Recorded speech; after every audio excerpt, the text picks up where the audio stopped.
I want to welcome you to Dream Chasers Radio with me, your host, Yaya Diamond. What's up, peoples? How you doing? It is a wonderful day. Yeah, I know you guys are getting tired of hearing that. I don't think so, because if I didn't say it's a wonderful day, then it went right in yours. We'll be right back. Don't you go anywhere.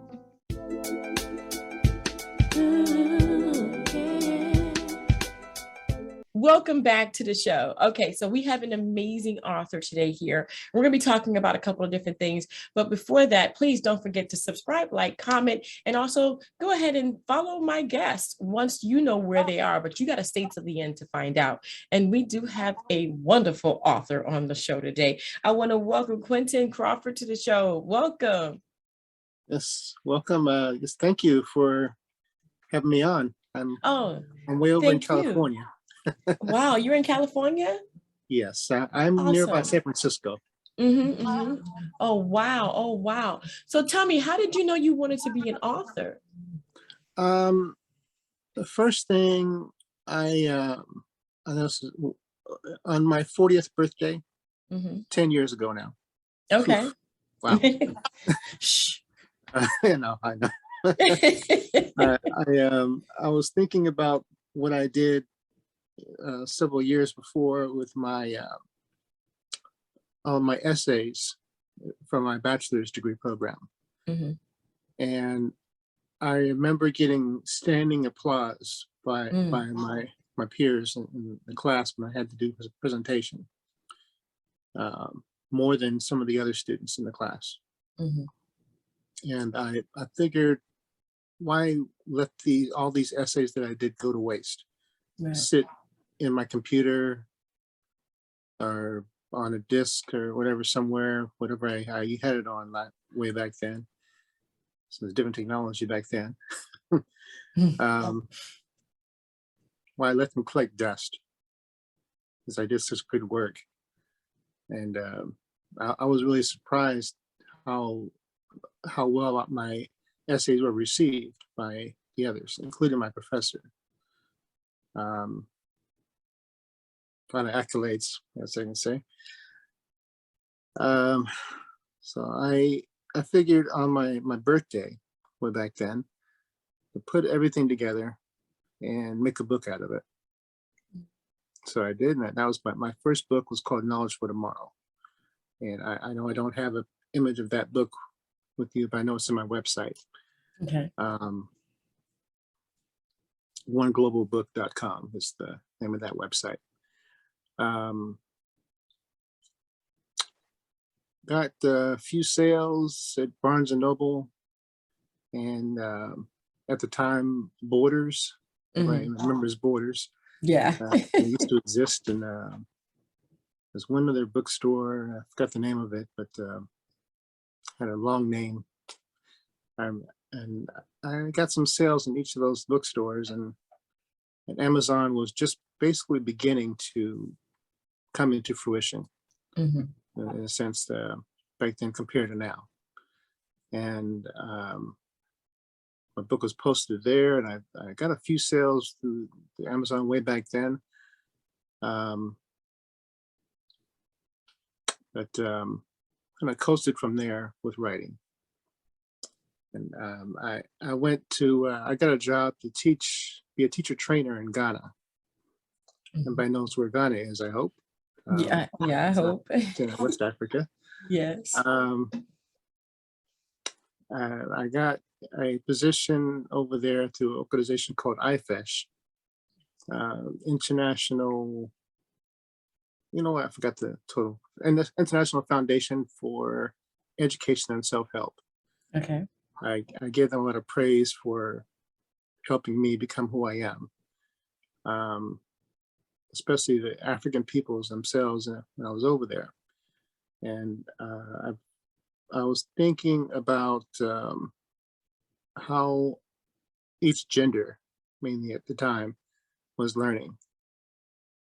So I noticed a lot of things in the expressions of culture over there that seemed to be a few decades behind how African Americans were in this country, in our country here, according to racial identity. self-identity. Seeing little girls over there playing with Barbie dolls and wanting to look like Barbie dolls, that really disturbed me a bit. And I wish I had the ability to create something for the girls over there. Because I've kind of felt sorry for them. Because maybe nobody there really knew what was really going on in the psychology of the children at the time there. And that was only 2008, 2007, 2008 when I was over there. Wow.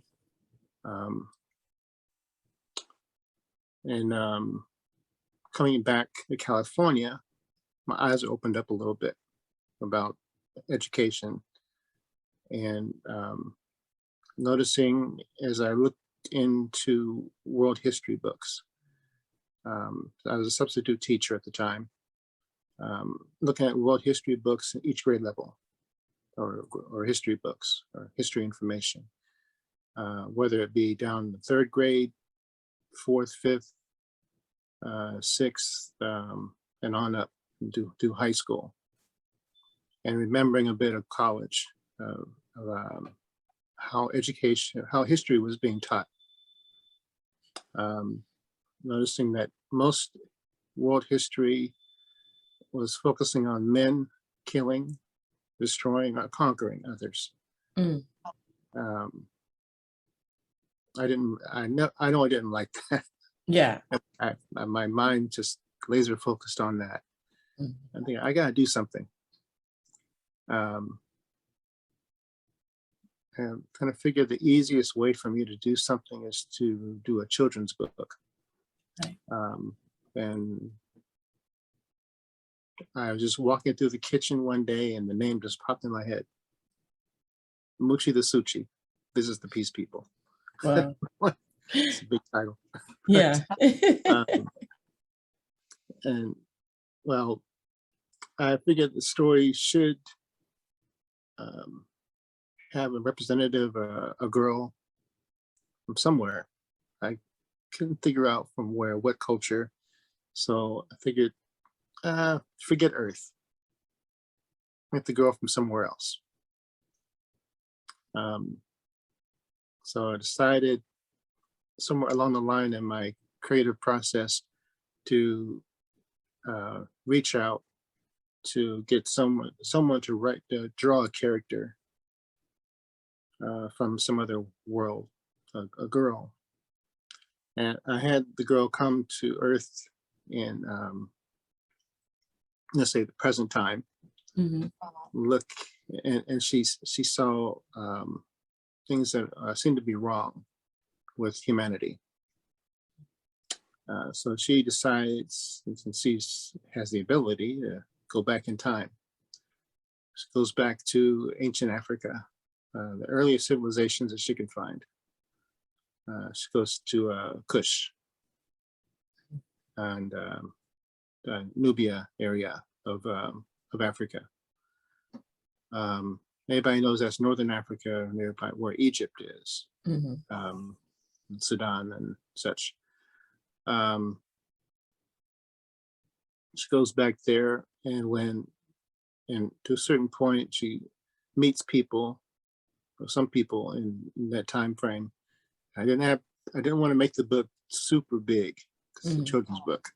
I could have gone through the details of different individuals in that time frame, but just mention a few, and as well as some of ancient languages.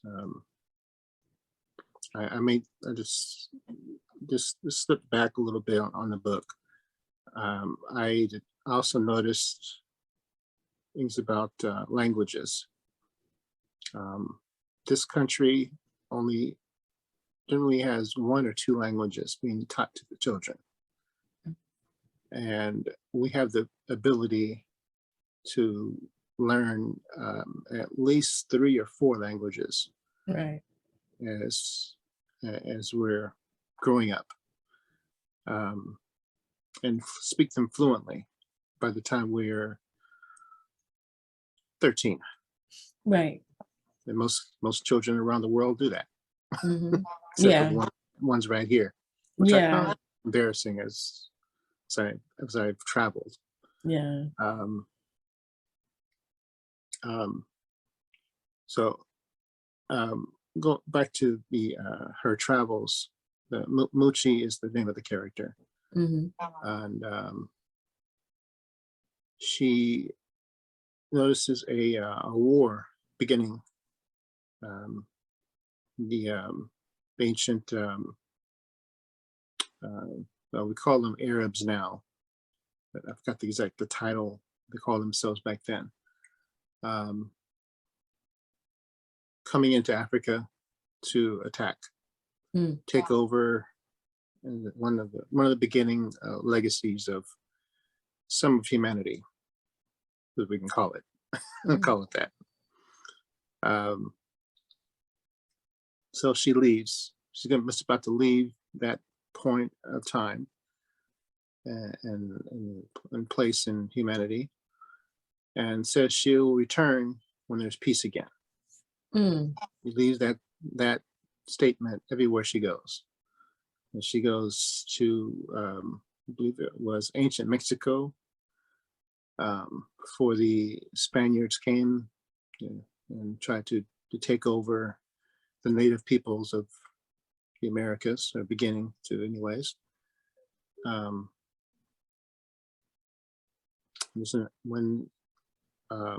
When the Spaniards come to try to kill off the people there, take over their lands, and try to take their gold and jewels, the Aztecs and such other peoples down there. She says the same thing. She'll return when there's peace again. Wow. And she goes to ancient China. I was a teacher in China too. Oh, okay.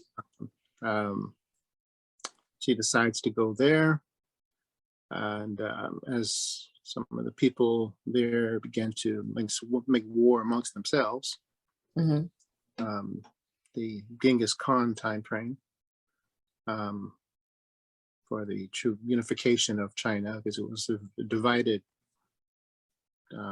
territories in ancient times. That she will return when there's peace again, when the battles start beginning. Wow. Wow. And okay, so I don't want you to give up the whole thing. Okay. So don't give up the whole thing. But we have that book, but you also have another book as well, right? Yes. Tell me about that.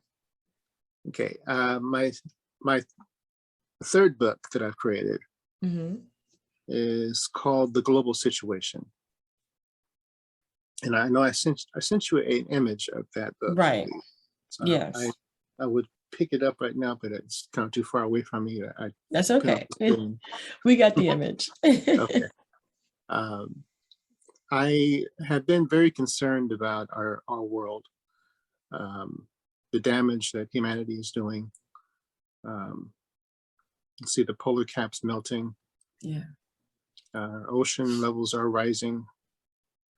I put within the book exact charts of exactly what's been going on, at least up until now. Now it's 2021. Right. But I have a chart of what's been going on at least up until 2020, from way back in 1700s.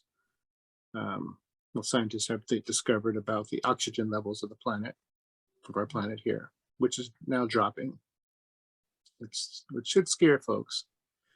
And a lot of people don't realize that since we're destroying the tropical rainforests, right, and the oxygen producing life forms in the oceans are dying. Yeah. Now, soon enough, we're going to have to stop and replant and just leave them alone. Yes. So, I mean, it's still, I mean, we're at a turning point where things can't be the way they used to be, but we can definitely do something about it. Yes. Oh my gosh, there's just so many resources that we already have that we're not utilizing. So I can see where you're coming from with this. Yeah. Yes. the level of fresh water around the planet is dropping. So with all of that and all the fires that have been going on over the last few years, there's some concentration of about attention in this country, in America, about the wildfires in the western side of this country. Many throughout California, where the state that I live in here, most of Oregon and Washington State, Idaho, and probably a few other states were basically burning up. Yeah. Fires throughout each of those states I just mentioned. There's some wildfires going on right now in Southern California, which I don't know if CNN and so on are getting any attention, but probably not. Probably not. We're, well, the image of my book, I had found an appropriate image of the earth on fire,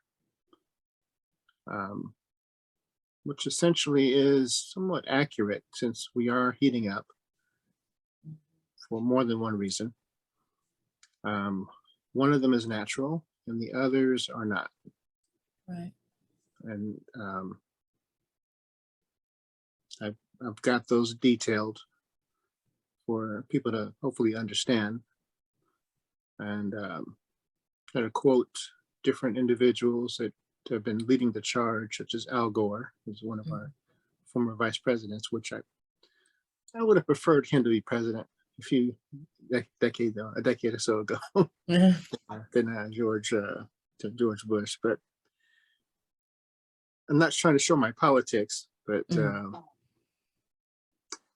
well, there are some good things that each of those presidents have done. Right.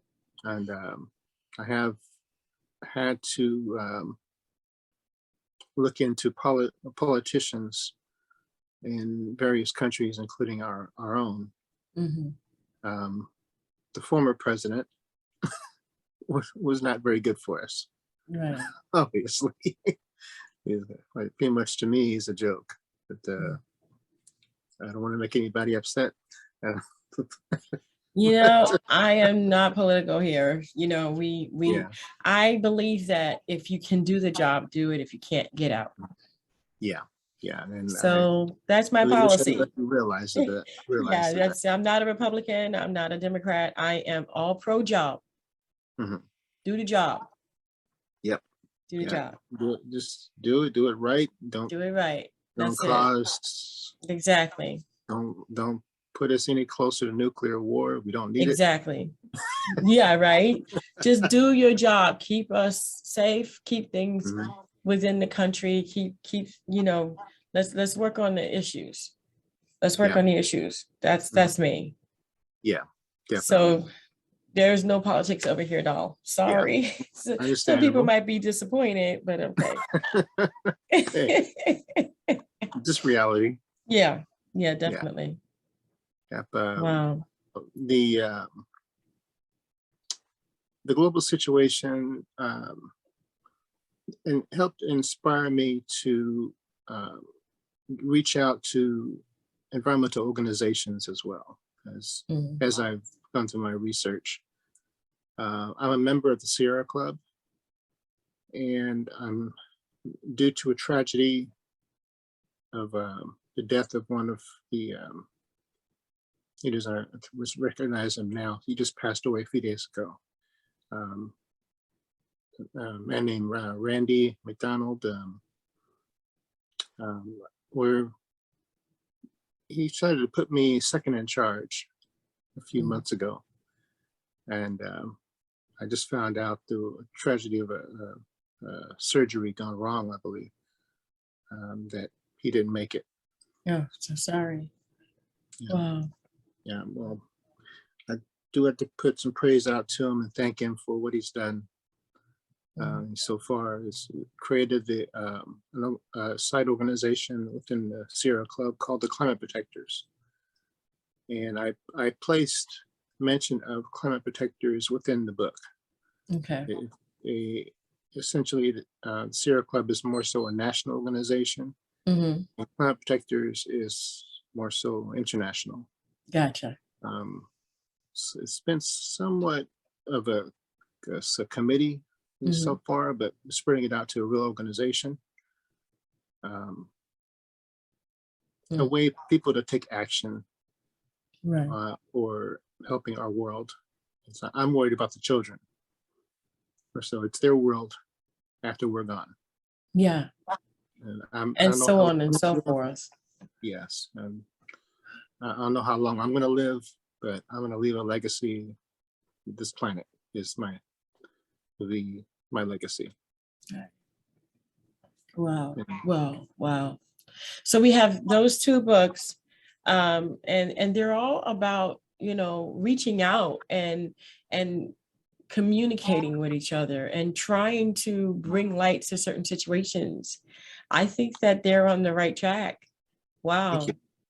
Wow, Thank amazing. you. Where can people find you and find your books? I have a website which has gotten a lot of popularity, a lot of attention. I've got about 2 million or so hits. Nice. On the website. It's called oneglobalbook.com. Okay. I try to find some different names to pay for that, to have for that website, but that was the one that was available. I got it.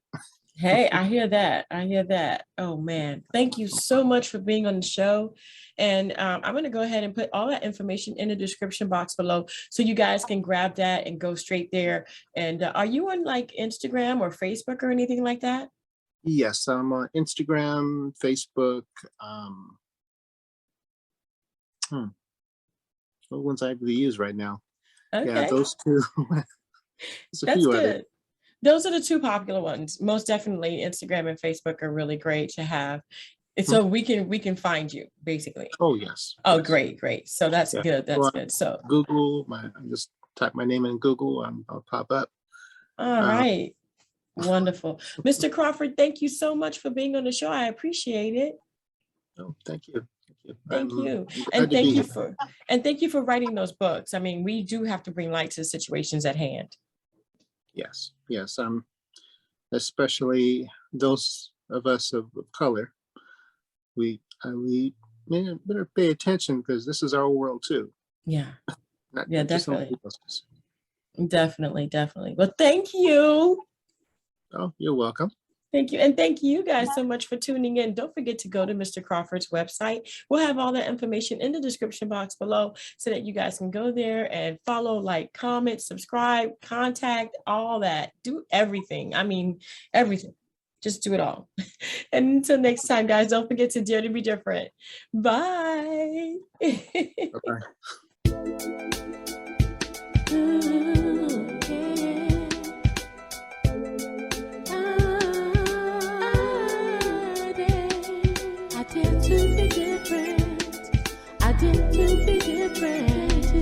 I did to be different.